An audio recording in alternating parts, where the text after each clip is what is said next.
তাসলিমা নাসরিন বাংলাদেশের বিখ্যাত লেখিকা, ওনাকে আপনি চ্যালেঞ্জ করেছেন সোশ্যাল মিডিয়া দেখতে পেলাম আমরা। তো এই বিষয়ে আপনি কি বলবেন?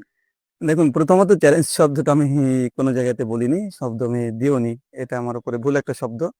আমি ওনাকে আমন্ত্রণ জানিয়েছি, ইনভিটেশন করেছি।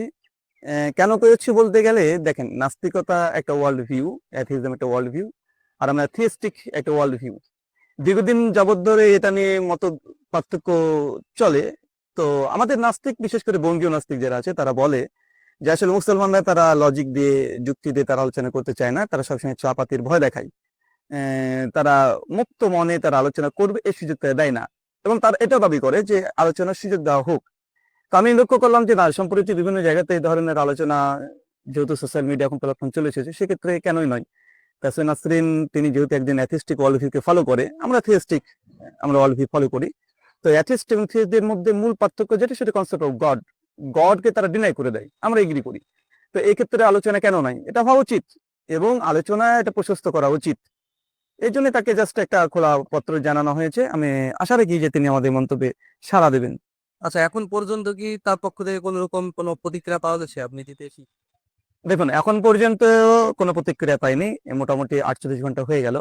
তবে আশা রাখি তিনি খুব শীঘ্রই তিনি তার প্রতিক্রিয়া জানাবেন। কেন, অ্যাথিস্টিক ওয়ার্ল্ড ভিউ তাদের মূল দাবি হচ্ছে এটা, যে আলোচনা করতে তারা কখনো কিছু হয় না। তারা আলোচনা করতে চায়, যুক্তি দিতে চায়, তাদের কথা যেন গোটা বিশ্বের মানুষ শোনে।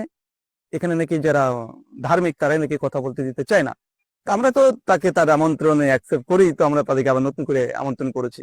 আমরা আশা রাখি যে তাসলিমা নাসরিন ম্যাম তিনি অবশ্যই তিনি সম্মতি দিয়েই এই আমাদের যে একটা হেলদি ডিসকাশন আমরা অফার করেছি, তিনি এখানে সম্মতি দেবেন। কিন্তু হঠাৎ তিনি কেন? আরো অন্য নাস্তিকও ছিল, কিন্তু তিনি কেন? দেখুন, আমাদের সাধারণত নাস্তিকতা আস্তিকতা নিয়ে যারা সোশ্যাল মিডিয়ায় কাজ করে, দীর্ঘদিন ধরে করে আসছে, একাধিক ব্যক্তির সঙ্গে আমাদের আলোচনা হয়ে গেছে অলরেডি।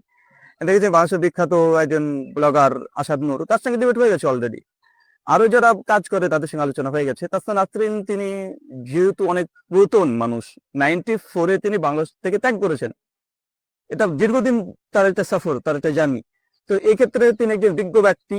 সেক্ষেত্রে তার সঙ্গে আমরা গডের অস্তিত্ব নিয়ে, যে ডাজ গড এক্সিস্ট বা দ্য এক্সিস্টেন্স অফ গড, এই তত্ত্বের উপর আমরা আলোচনা করতে পারি। এটা মানুষের জানা উচিত যে আসলে নাস্তিকদের পক্ষে কি যুক্তি আছে, আমাদের আস্তিকদের পক্ষ থেকে কি যুক্তি আছে, এটা শোনা উচিত।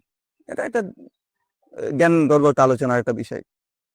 কিন্তু এই বিষয়ে তিনি কি আসলে পারদর্শী হিসেবে আপনাকে মনে হয়? দেখুন, গোটা বিশ্বের জগতে তিনি এত প্রাইজ পেয়েছে, শুধু বাংলাদেশ বা ভারত নয়, গোটা বিশ্বব্যাপী তিনি অ্যাথিজমের জন্য তিনি প্রাইজ পেয়েছে। তো এই প্রশ্ন করাটা অনার্থক। অবশ্যই তিনি এই বিষয়ে যোগ্য ব্যক্তি।